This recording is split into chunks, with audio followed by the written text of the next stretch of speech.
In February 2026, the global energy supply chain hit a wall. Military forces blockaded one of the most heavily trafficked maritime routes on Earth.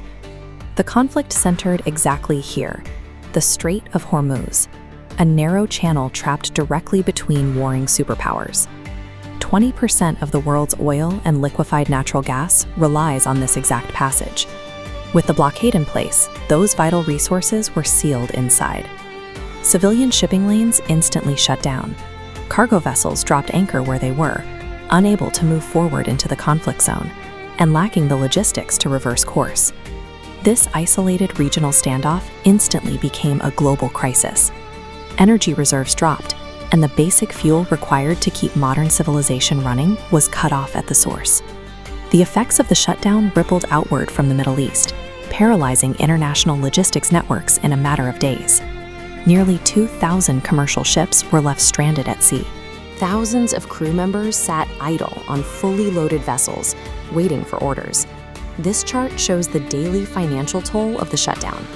The global economy bled over $100 billion in trade disruptions every single day the blockade held. The pain quickly traveled downstream.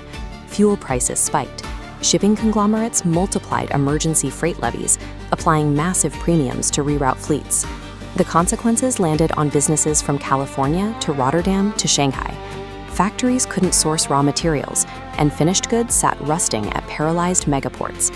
With the primary global superpowers directly participating in the military standoff, traditional diplomatic channels were compromised. The situation demanded a mediator outside the immediate conflict, a neutral party capable of bringing both sides to a table they could completely trust. Pakistan stepped into that diplomatic void. Rather than issuing ultimatums, Islamabad offered a concrete, structured off-ramp to de-escalate the standoff.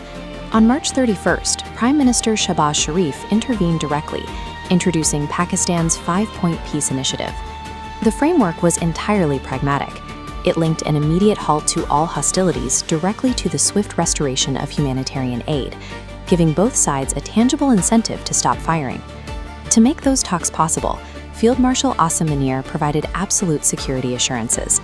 His strategic guarantee meant the physical safety of all delegates was secured by the Pakistani military. Between the Prime Minister's diplomatic blueprint and the Field Marshal's security umbrella, Pakistan created the only viable neutral bridge where these two adversaries could safely meet. Less than 2 weeks later, on April 11th, the landmark peace summit began inside the capital city of Islamabad. The United States sent a massive 300-member delegation, led from the top by Vice President J.D. Vance.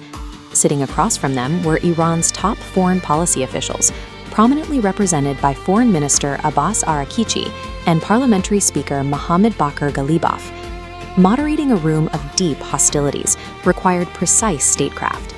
Deputy Prime Minister and Foreign Minister Ishaq spent hours tirelessly stitching together the fragile, fractured dialogue between the opposing camps. The mediation worked. By the end of the summit, the delegations agreed to a formal memorandum of understanding, guaranteeing the immediate reopening of the Strait of Hormuz to commercial vessels. Through patience and meticulous diplomacy, Pakistan successfully diffused a massive military escalation and reopened the global economy's most critical maritime vein. But signing a peace treaty is only the first step. Physically restarting a frozen global supply chain is a much slower process. This diagram illustrates the bullwhip effect. A dense backlog of cargo doesn't instantly resolve. The clustered shipments take time to spread out across trade routes, meaning consumer prices and shipping surcharges remain stubbornly high in the short term. Thousands of massive vessels had to be safely unanchored, cleared through the previously contested waters, and meticulously rerouted back to their original trajectories without causing secondary collisions or bottlenecks.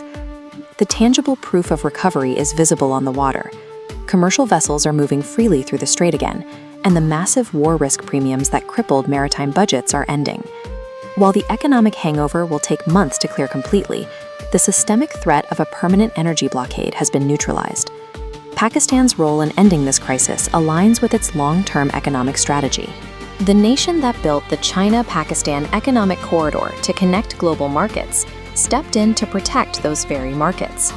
To recognize this diplomatic achievement, the global business community and the CPEC platform formally inscribed Pakistan's leadership into their ledger of honor. Prime Minister Sharif's relentless pursuit of dialogue and Field Marshal Munir's strategic security guarantees provided the exact conditions needed to avert a broader war. Supported by Deputy Prime Minister Dar's tactical finesse at the negotiating table, their combined effort restored confidence to international supply chains and returned thousands of sailors safely home. In an hour where global trade faced total paralysis, Pakistan's intervention provided the stability required to restart the engine of the world economy. It demonstrated that the nation is more than a geographic corridor for trade. It is the ultimate corridor for peace.